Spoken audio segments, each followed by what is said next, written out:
Product discovery can be intimidating. It's an ambiguous, uncertain, high-stakes activity filled with myth and lore. Think of those stories you've heard about your favorite product and how it came to be. For many, it feels like sailing into uncharted waters without a set course, a map, or GPS, demanding courage, adaptability, and skill. No wonder new and seasoned product managers hesitate to go all in on product discovery. There is fear of failure, fear of the unknown, stress from unreasonably high expectations, and more. In many ways, product discovery is the modern-day equivalent of being an explorer surveying the world before the existence of maps. Yet, it's also one of product management's most impactful and rewarding activities, shaping a strategy into a winning product through the process of discovery. And just like explorers who sailed the world before it was fully known, product managers today, thankfully, we can draw on skills from prior generations. Many who came before us have developed methods, techniques, and strategies to de-risk the product discovery process. As a longtime product leader who has conducted product discovery more times than I can count, I assure you that it's exciting, doable, and even fun if you know where to start. Ever wondered why some companies succeed at product discovery and others fail? And consequently, if there's a secret to product discovery? If so, this video is for you. I'm John, and I've led global product teams and profitable product portfolios in the billions as a founder, startup executive, Big Four consultant, and Fortune 100 product leader. And I can confidently tell you that there are in fact secrets to a successful product discovery process. So today we'll cover how to get at the true customer need and how to audit your product discovery process to find 10x opportunities. And stick with me until the end for 3 ways to de-risk product discovery before I wrap it up. If you'd like to stay up to date on the latest in product management, it would be awesome if you'd hit like and subscribe. Are you ready to get your product on? The customer is always wrong.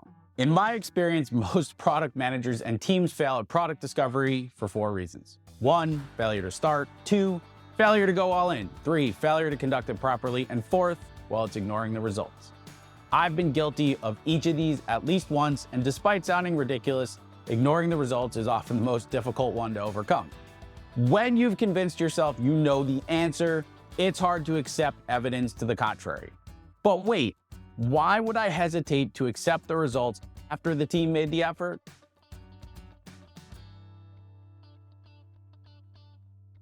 A nagging feeling deep in my subconscious that questioned whether I could trust the outcome. Would product discovery be more reliable than my years of industry experience? I know, sounds ridiculous. Though this case was no different, although at the time, the decades of experience were shorter.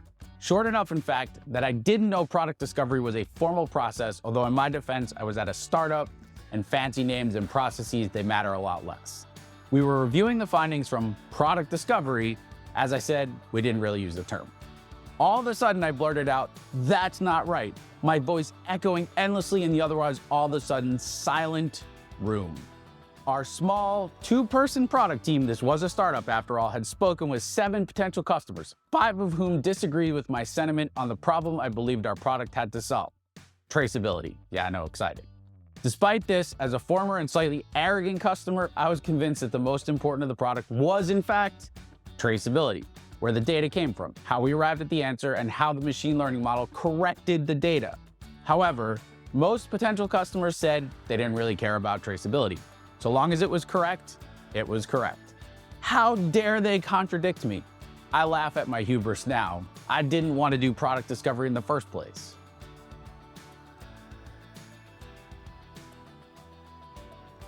So it felt like we had wasted weeks getting the wrong answer. How would our customers know what they want if they hadn't seen what was possible? There I was making multiple mistakes simultaneously, 3 out of 4 deadly product discoveries since. Not wanting to do it, failing to go all in, and ignoring the results. I felt like the process, customer conversations, and the results that they were complete BS. Yet, I put this aside and decided to listen to the team. I know, why bother ask if I wasn't going to listen? Then though, something magical happened. I changed my mind, or at least my tune. Okay, I'll concede. Let's hold back on the audit and traceability feature in our next release and dedicate more capacity to speeding up the data cleansing process. I said this surprised by my own response. In my gut, it still felt like the wrong decision, but the team did the homework, so I gave it a shot. Fast forward 2 months and we released the next iteration of the product. Faster data cleansing, no audit, and traceability. And customers were thrilled. They got their data back a week faster. Not one of them even asked about audit and traceability. I was simultaneously happy and horrified at the outcome. How could I be so wrong? Well, it turned out customers wanted to do their own audits of the data, not rely on ours. In retrospect, this made sense. I would have done the same thing when I was a customer, I thought to myself, laughing at my own short-sightedness. Through this experience, I learned an important lesson. If the results of product discovery seem completely off from your perception of reality, you're probably wrong. So long as you did the discovery well, you should follow the findings and recommendations. The more convinced you're right, the more likely you're wrong. What were the results of my audit that 10x'd my success on my next round of product discovery? For me, reflection is a great teacher. It allows you to replay past mistakes and consider how you might do things differently. And when I thought about my product discovery fail on the audit and traceability feature, I kind of cringe. Given roughly another decade of experience and scars, I would go about it in an entirely different way, in partnership with design, engineering, marketing, and sales. Here's how.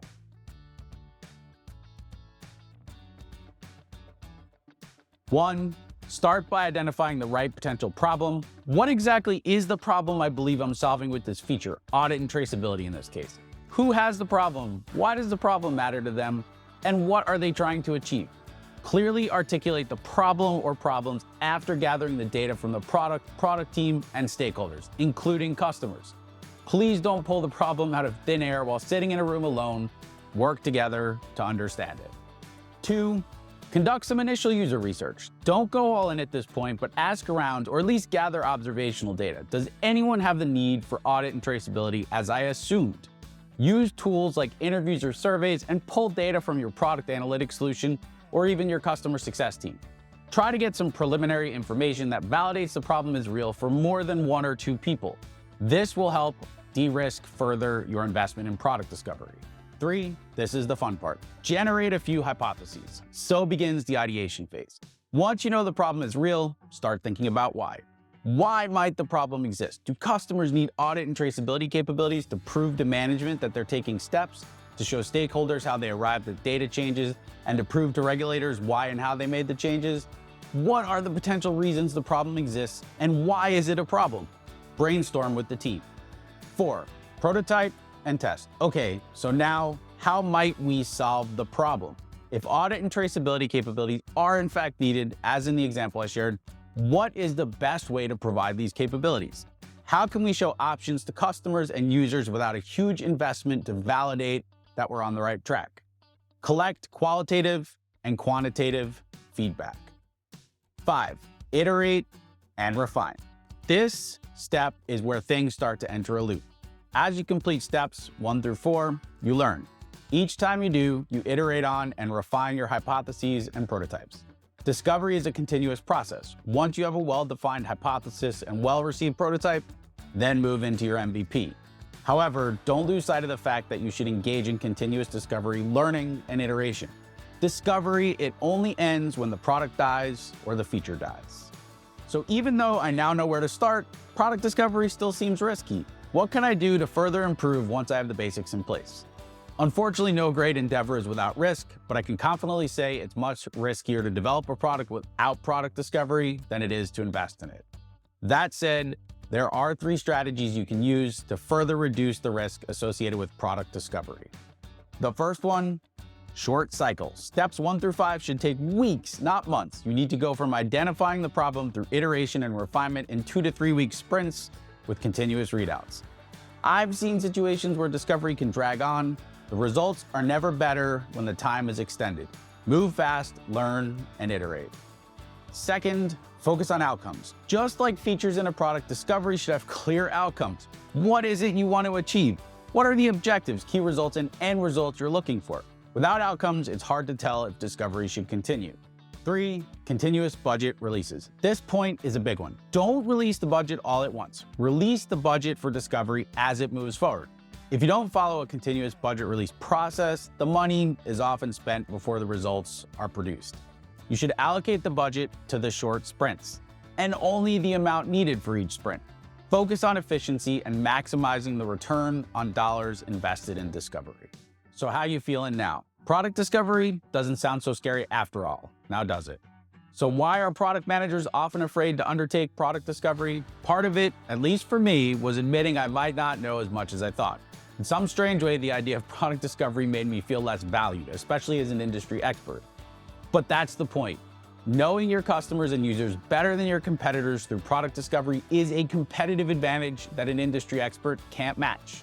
So approach product discovery with childlike wonder and curiosity rather than dread and despair. Put your effort into running a high-quality product discovery process based on proven steps, shorter cycles, and clear outcomes. The risk will be significantly lower and the insights will be invaluable. So happy discovery, your customers will thank you. If you'd like to stay up to date with the latest in product, hit like, subscribe, and turn on those notifications. And please drop me a comment. I get lonely without them.